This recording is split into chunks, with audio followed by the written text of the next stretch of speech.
Speaker sir, హోంశాఖకు సంబంధించిన చర్చ, శాంతి భద్రతల మీద చర్చ,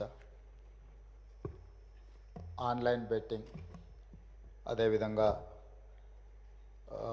ఈ బెట్టింగ్ యాప్లు, అదేవిధంగా ఆన్లైన్ రెమ్మీ, వీటికి సంబంధించిన విషయాల మీద కంటిన్యూస్గా సభలో చర్చ జరగడం, బయట ఆందోళనకరమైన పరిస్థితులు ఉండడం, సిద్దిపేట శాసనసభ్యులు హరీష్ రావు గారు ఆన్లైన్ బెట్టింగ్ మీద, అదేవిధంగా ఈ బెట్టింగ్ యాప్ల మీద, ఆన్లైన్ రమ్మీ గేమ్ల మీద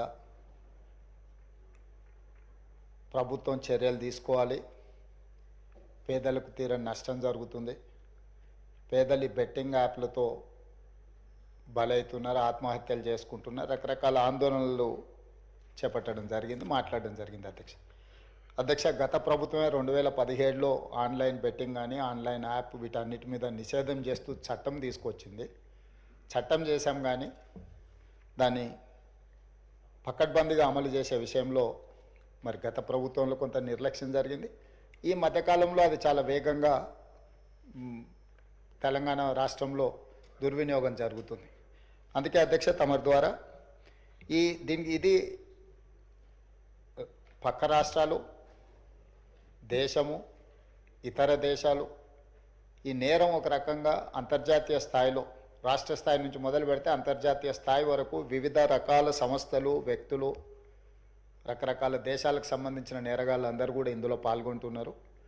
ఇది ఏదో టెంపరీగా ఒక పోలీస్ స్టేషన్లోనో లేకపోతే ఒక పరిధిలో మనం విచారణ చేస్తే దీనికి ఈ సమస్యకు సమూలమైన పరిష్కారం కనుగొనే పరిస్థితి లేదు. కాబట్టి ఈ ఆన్లైన్ బెట్టింగ్ కానీ, ఆన్లైన్ ఈ యాప్లు కానీ, లేకపోతే ఆన్లైన్ రమ్మీ లాంటి గేములు, డిజిటల్లీ ఈ గేమింగ్ ఏదైతే జరుగుతుందో, ప్రధానంగా బెట్టింగ్ ఏదైతే జరుగుతుందో, దీని పట్ల రాష్ట్ర ప్రభుత్వము అప్రమత్తంగా ఉండాలి, కఠినంగా వ్యవహరించాలని నిర్ణయం తీసుకున్నది. అధ్యక్ష, నేను ఎవరి మీద ఆరోపణలు లేకపోతే ఎవరు ఏ పరిస్థితిలో వీటిని ప్రత్యక్షంగా పరోక్షంగా అనుమతి ఇచ్చారు, ప్రోత్సహించారు, ఎక్కువ వివరాల దగ్గర నేను వెళ్ళదలుచుకోలేదు.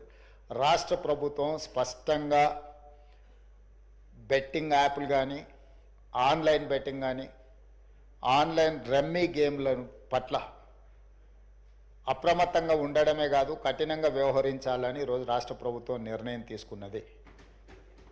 దీన్ని నిరోధించడానికి, నిషేధించడానికి అవసరమైన చర్యలు తీసుకోవడానికి ఒక స్పెషల్ ఇన్వెస్టిగేషన్ టీం, వీలైతే సిబిసిఐడి కానీ లేకపోతే అధికారులతో సమీక్ష చేసిన తర్వాత ఒక స్పెషల్ ఇన్వెస్టిగేషన్ టీంను వేసి కఠినంగా వ్యవహరించాలని చెప్పి ఈరోజు రాష్ట్ర ప్రభుత్వం నిర్ణయం తీసుకున్నది. అధ్యక్ష, అదేవిధంగా గతంలో చేసిన చట్టంలో దీంట్లో ప్రధానంగా 2 సంవత్సరాల కంటే మించి శిక్ష కూడా లేదు.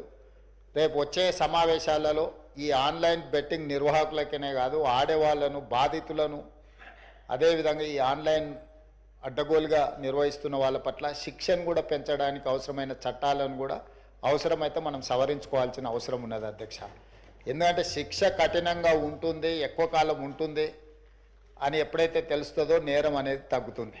కాబట్టి దీనికి సంబంధించి పూర్తి స్థాయిలో ప్రభుత్వం చర్యలు తీసుకోవాలని, అదేవిధంగా గుట్కా ఇట్లాంటివి కూడా నిషేధిత పదార్థాలను కూడా ఈరోజు మార్కెట్లో బాగా సరఫరా జరుగుతున్నట్టు మా దృష్టికి వచ్చింది. అధ్యక్ష, వీటి పట్ల కూడా మేము అప్రమత్తంగా ఉండాలని ప్రభుత్వం నిర్ణయం తీసుకున్నది.